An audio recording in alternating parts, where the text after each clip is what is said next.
Uth Duna is waiting for us tonight.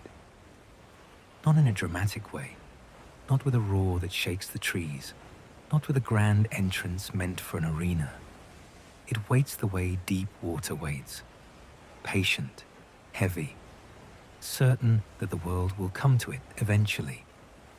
And in the scarlet forest, the world always does. Because this is a forest that changes its shape with the seasons, and when the season turns, the river turns with it.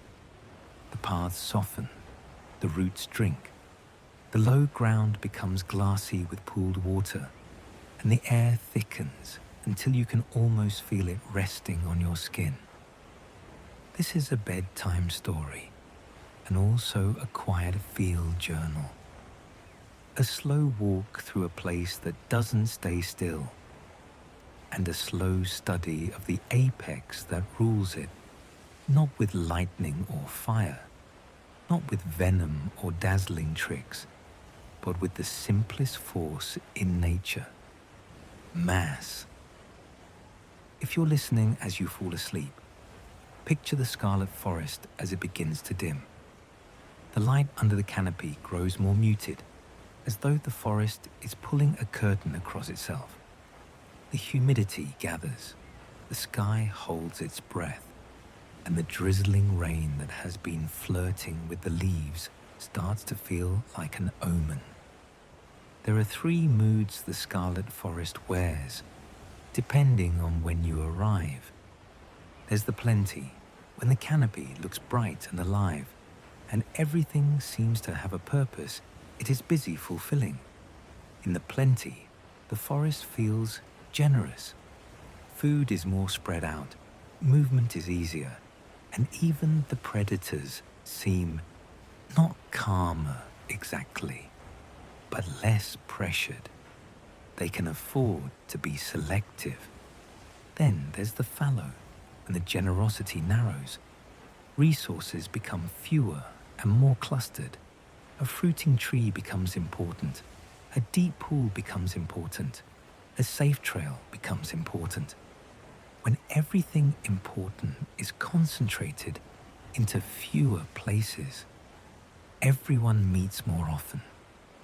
And when everyone meets more often, the scarlet forest becomes sharper around the edges. And then there is the downpour. The downpour is the moment the scarlet forest stops pretending it is stable. It's a sudden cloudburst that arrives like a decision made without consulting anyone living beneath it. Winds lash the trees.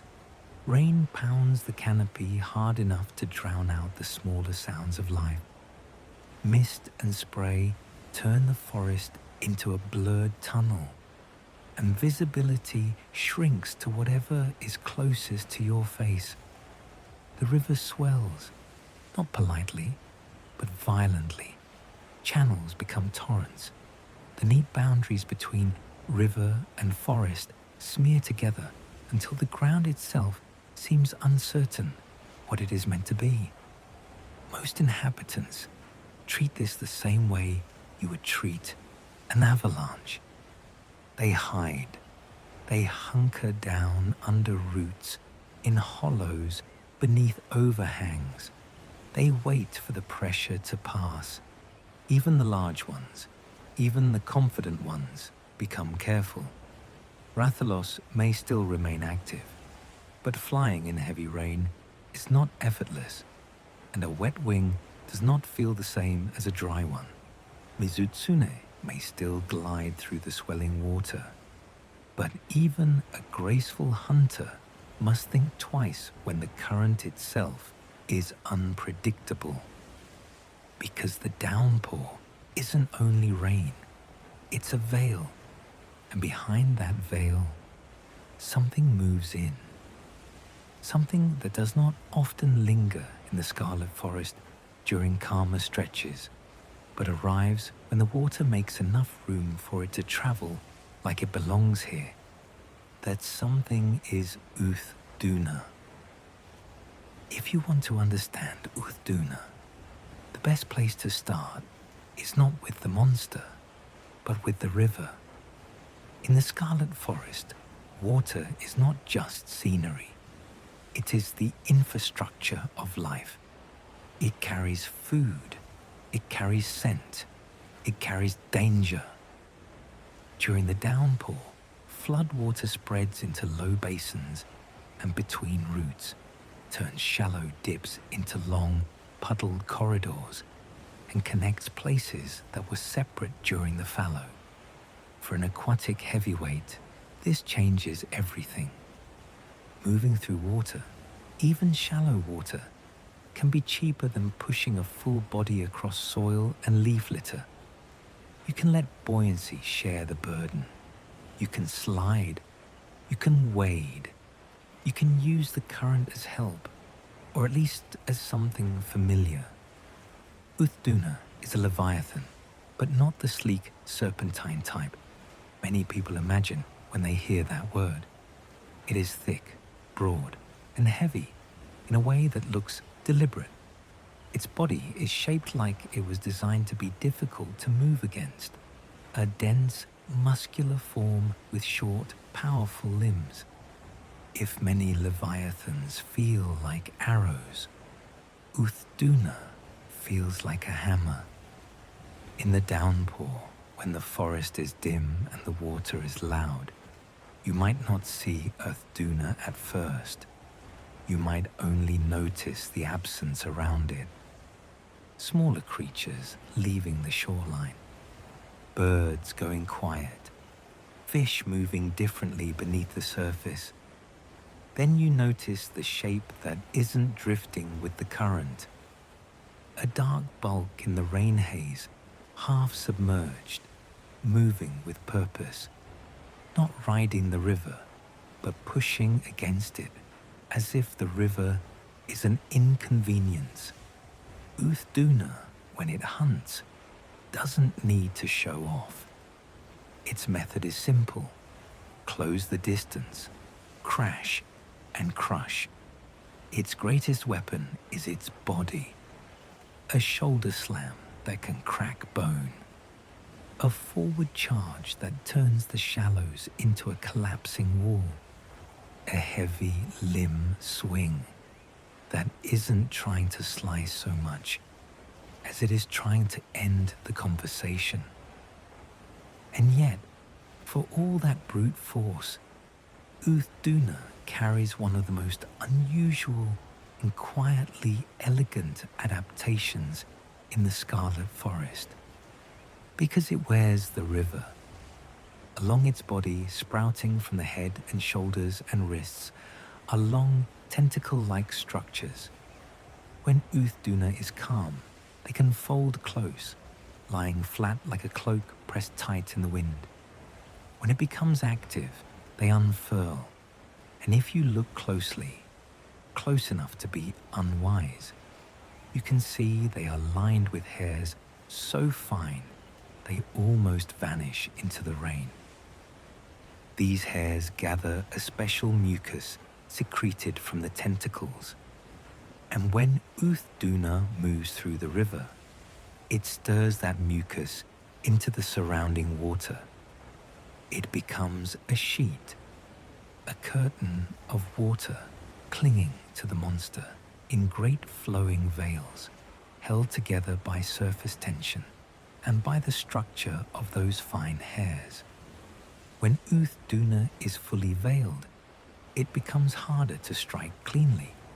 Attacks that would otherwise find hide and muscle land on the watery surface first, dispersing force and obscuring exactly where the body begins. And when it moves, the veils move with it. They drag the river, they make waves, they push currents sideways, they disturb footing and make every step near the shoreline feel less reliable. The veils also add weight. Uth Duna is already massive. With water adhered to its body in thick controlled sheets, it becomes heavier still, and every slam becomes more punishing. In the chaos of the downpour, that added mass helps it hold position against surging channels. brace in rushing corridors and move with confidence where others hesitate. There is a moment just before Uth Duna commits to an attack when the whole animal seems to shift its center of gravity. You can see it in the waterline along its body. You can see it in how the surface tightens around it. A foreleg lifts and swings wide, and the shoreline learns what close really means. The sweep is not a slash, it is a broad, blunt clearing motion, the kind used by animals that do not need to aim for delicate damage. It moves bodies, it moves space. If you are standing beside it, you find yourself somewhere else. Then comes the turn. Uth Duna leans, the torso rolls. The weight transfers like a slow decision. It rotates and drops belly first into the ground, and the floodplain reacts as if struck. Water jumps outward in a spreading ring. Mud shudders. Roots tremble. The wave is not a side effect. It is part of the strike. The hit reaches you even if the body does not. Sometimes it goes higher. The Leviathan rises onto its hind legs, pauses with that heavy balance held in place, then brings forelimbs and torso down together. The impact is deeper than a splash. It is a pulse through the ground. In shallow water, that pulse becomes motion, and motion becomes instability. The river does what it always does around Uth Duna. It participates. Its bite pattern has its own blunt logic. The mouth opens. There is a beat of stillness, and the body surges forward, and the bite lands like the closing of a trap. Often it follows with a second bite immediately afterward, as if the creature expects resistance and has already planned the answer. It does not worry the prey. It takes it. There is a sequence the guild learned to underline in their notes.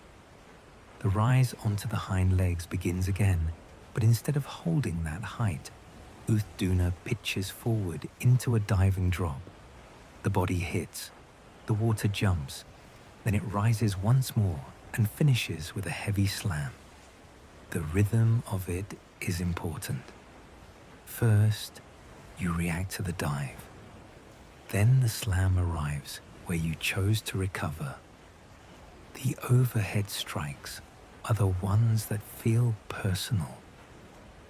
Uth Duna backs away slowly, just far enough to frame you. One foreleg lifts above the head and hangs there, long enough for you to watch it. Sometimes it comes straight down, a direct smash aimed at the space in front of its face. Sometimes the limbs sweep sideways instead, catching the line you tried to escape along. The difference between the two is what makes them dangerous. You cannot commit to one expectation. And then there is the twist. The torso whines as if the animal is wringing itself out. It launches forward with that momentum and slams down in a wide impact that sends a wave outward from the point of contact.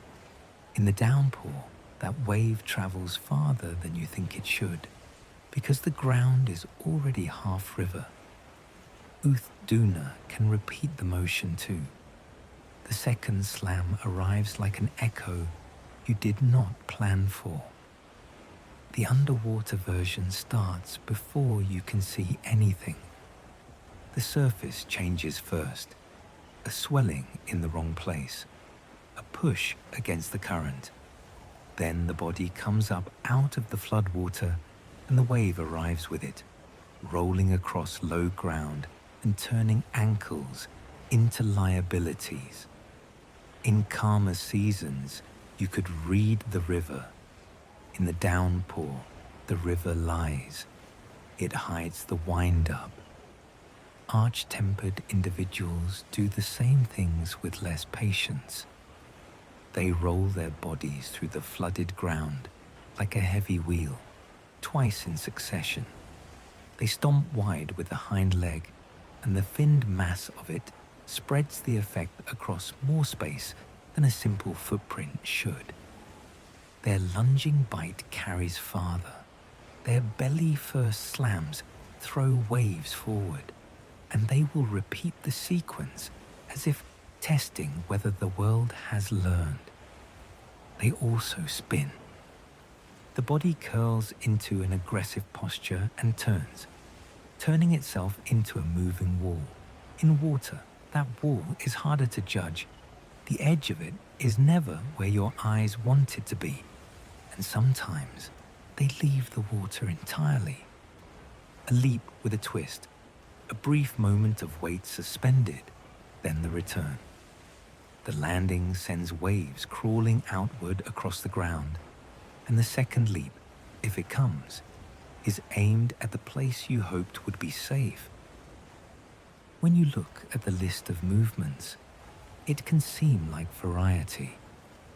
But the theme never changes. Uth Duna uses 4 limbs to control distance. It uses the full body to deliver finality. It uses the river to make every mistake bigger than it had any right to be. The downpour carries more than water. It carries mistakes. A small mammal trying to cross a suddenly wider stream. A bird landing too low, too close to the spray. A fish pushed from deeper water into shallows where it cannot maneuver well. A larger prey animal, stressed and exhausted, stumbling into a channel it didn't realize was moving so fast. The downpour turns the scarlet forest into a sorting system, and Uth Duna is built to take advantage of what gets sorted toward it. This matters because Uth Duna is not the only hunter in the Scarlet Forest. The Scarlet Forest is, in its own quiet way, a place where leviathans overlap. Smaller river dwellers take shallows and channels. Other hunters patrol deeper runs. Mizutsune moves with its own kind of elegance. And Rathalos brings an aerial pressure to the canopy and clearings. In a system like this, coexistence happens through small separations. Different places, different hours, different prey. A smaller leviathan might shift to shallower water, where a heavier body can't follow as easily. A specialist fish eater might feed quickly and keep moving. Mizutsune may lean into low light and quieter stretches, reducing direct overlap when the heavyweight is most active. But some overlaps can't be avoided. When the forest resources are concentrated, predators collide. When the downpour spreads water everywhere, it also blurs boundaries, and the river becomes a wider stage for rivalry. Uth Duna, in those moments, behaves like what it is, a wrestler. Low center of gravity, powerful limbs, thick torso, a creature designed to shove, to slam, to pin. A Rathalos that lands too low during a storm might find itself forced into ground rules. Wet wings are heavy, and gusting rain can make takeoff less certain. Rathalos is still dangerous, still dominant. But there are moments in the downpour when flight is not as absolute a trump card, and the creature most comfortable in the flooded world holds the advantage. Mizutsune is a different kind of challenge, turning footing into uncertainty and motion into slip. But in heavy floodwater, when the river is already doing that to everyone, Uth Duna's advantage is not elegance. its inevitability. When Uth Duna carries its veils, every movement becomes a shove to the water around it. It pushes waves, drags currents, and makes the fight feel like it's happening inside a moving stream, even if you're standing in a shallow clearing. And when those veils finally break, it happens suddenly. The organized water collapses into ordinary splash, and for a moment, Uth Duna may seem almost surprised, as if it has lost a familiar weight on its shoulders. Then it keeps going, fighting without the curtain, still heavy and relentless. If you ever see Uth Duna out of the chaos, after the worst of the water has passed, when it rises close enough to be truly seen, the details are almost stranger than the size. The first thing you notice is the patterning. Not camouflage in the usual sense. Not a perfect match to bark or mud. A bold banding. Vibrant red across the back, broken by cooler stripes that shift between pale blue and turquoise.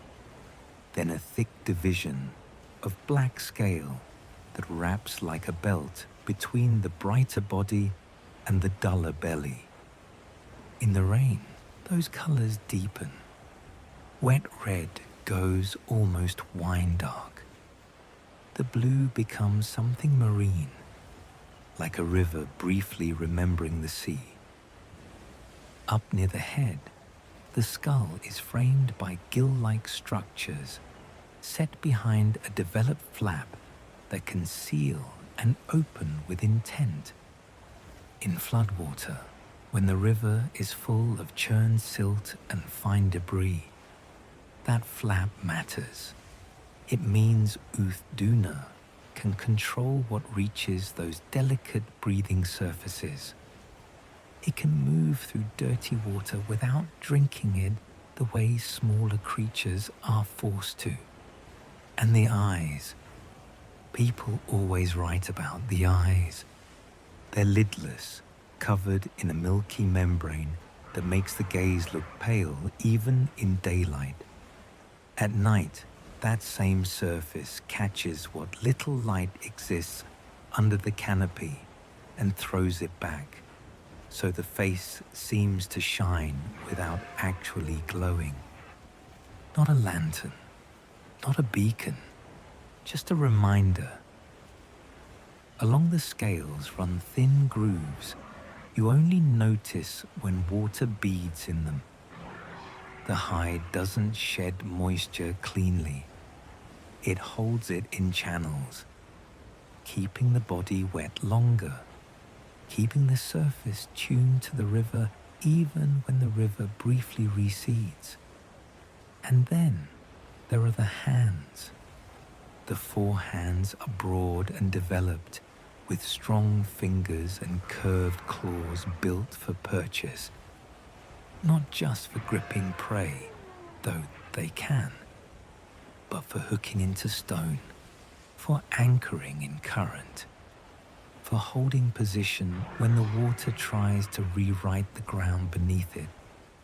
Guild notes even describe claw marks on rock faces where the river breaks into steep steps, as if Uth Duna doesn't always go around obstacles. The tendrils carry their own quiet architecture. The long strands aren't all the same. Some are arranged in fine, orderly rows, long, straight, meant to support breadth and shape. Others are shorter and curly, packed in thicker bands like woven fibers, forming a mesh where the river can catch and hold. It gives the whole system structure, something between hair and netting, built for a world where water is never still, and when the river cloak is gone, shredded by debris, torn apart by impact, Uth Duna changes how it wears its own body, the longer tendrils tuck down into grooves along its sides and back, bound tight, gathered into a false tail-like bundle that reduces snagging and damage. The silhouette becomes cleaner, less ornate, more purely functional. An animal that knows the storm doesn't only give, it takes. The Scarlet River itself shapes how Uth Duna feeds. This is not open ocean. It's cluttered and broken by roots and logs and shelves of stone. In many places, it is shallow, with dense cover and sudden corners, and a straight-line chase is not always the best answer. Uth Duna's limbs are prominent, useful for bracing and pushing. Its tail is not the long engine of some aquatic leviathans. And then there are the jaws. Uth Duna has a mouth that can extend forward, a trait seen in many fish that feed on prey that is quick or fond of vanishing into cover at the last second. That forward snap can make all the difference when a fish darts behind a root or a crab tries to disappear into silt.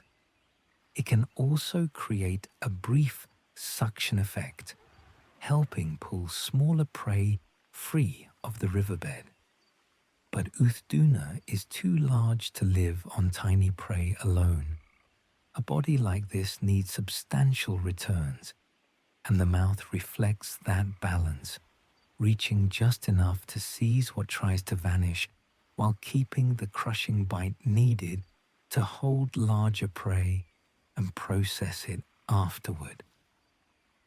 In the Scarlet Forest, the river holds large predatory fish, the kind that already sits high in its own smaller food chain. A fish like that survives by being capable, and Uth Duna hunts it anyway. That selectivity matters. A predator that takes larger, older fish tends to remove individuals that have already had time to reproduce. It harvests from the top, leaving younger age classes and smaller species less impacted, and it can keep the river steadier than a visitor that kills indiscriminately. Sometimes, a powerful sea-roaming leviathan will swim inland, following scent and nutrient signatures from the river mouth, not because it belongs there, but because its instincts recognize opportunity. A visitor like that can hunt too efficiently in the wrong way, stunning and killing large numbers of fish at once. In a small water body, repeated mass kills can crash fish populations quickly. When fish decline, the ripple spreads outward. Fish-eating birds struggle. Smaller leviathans must switch prey or leave. Generalists turn to land animals more often, increasing pressure on everything else.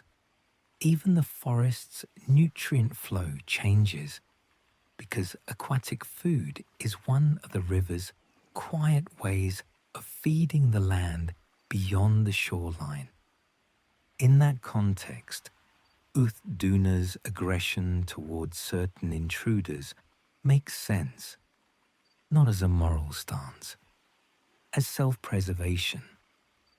This is also why local communities sometimes speak of Uth Duna with complicated respect. They fear it, of course. Anything that large, anything that can turn the river into a weapon, will always be feared. But a strong resident apex can discourage other dangers from lingering. It can keep certain visitors from treating the river like a buffet. So Uth Duna becomes, in their stories, both threat and guardian, a lord. The Scarlet Forest itself adds to the mystique. During the downpour, strange hexagonal structures between fused bark can begin to glow with a pale, milky light. Large trees seem to shine in the rain, hinting at something older than living wood, something embedded and half forgotten. Theories circulate in the guild about ancient devices and mechanisms tied to inclemencies. No one can say for sure what those lights mean, but they appear when the forest is at its most transformed, and that is when Uth Duna feels most at home. There is another quiet question that follows it through the guild's notes. Where does it go when it is not here? Sometimes, even during seasons when you would expect signs, the Leviathan isn't present in the immediate waterways. Not dead, not defeated, simply absent. That makes sense if the Scarlet Forest is part of a larger, connected water system, deep reservoirs, hidden channels, adjacent waters beyond the forest's border. Routes the map doesn't show because the map is concerned with where people walk, not where leviathans travel. Uth Duna likely has a range that expands and contracts with the season. When the downpour makes the forest accessible, it moves in. When the water drops, it withdraws to deeper places where its mass is more comfortable and where it can remain unseen. We don't have clear records of how Uth Duna raises young, if it raises them at all. But it's easy to imagine that a season like the downpour would matter to its life cycle. Flooded corridors connect territories and create temporary routes away from the main channel, places to move and learn and survive without standing in the center of the river's danger. When the water drops, those corridors disappear again, and the forest goes on. The downpour does not last. The clouds thin, the roar softens. Water levels fall, leaving slick mud and stranded debris. The canopy brightens. Uth Duna may linger briefly after the storm's peak, basking when sunlight breaks through the canopy, its hide wet and dark, its tentacles folded neatly as if it has put away its rain cloak for the season. Then it withdraws, back toward deeper waters, back toward the places where it can rest heavy and unseen, and wait for the next time the Scarlet Forest decides to become a river again. Smaller leviathans return to the shallows. Birds resume their scavenging. Insects reclaim the air. If the strange structures glow only during the storm, they go dark again, as though the forest has stopped whispering. No one has solved that mystery yet, but the pattern remains. When the downpour arrives, the Scarlet Forest becomes a different world. And in that world, Uth Duna feels less like an intruder and more like a native law. If you're still awake, let that image sit softly in your mind. A dark river under a roaring canopy, rain turning the air into a curtain. Faint pale glows deep within ancient trees, like quiet lanterns buried in bark. And beneath it all, a heavy leviathan moving through floodwater with calm certainty. Now, as you settle deeper, let the sound of the rain become simpler. Not loud, not urgent, just steady, a rhythm. And imagine Uth Duna, far from the paths, resting in deeper water where the current is gentle, even when the forest is wild, breathing slow, waiting for the season to turn again. And when you hear the rain in your room or the wind against your window, you can think of the Scarlet Forest and the Lord who wears the river when the storm comes. Sleep well.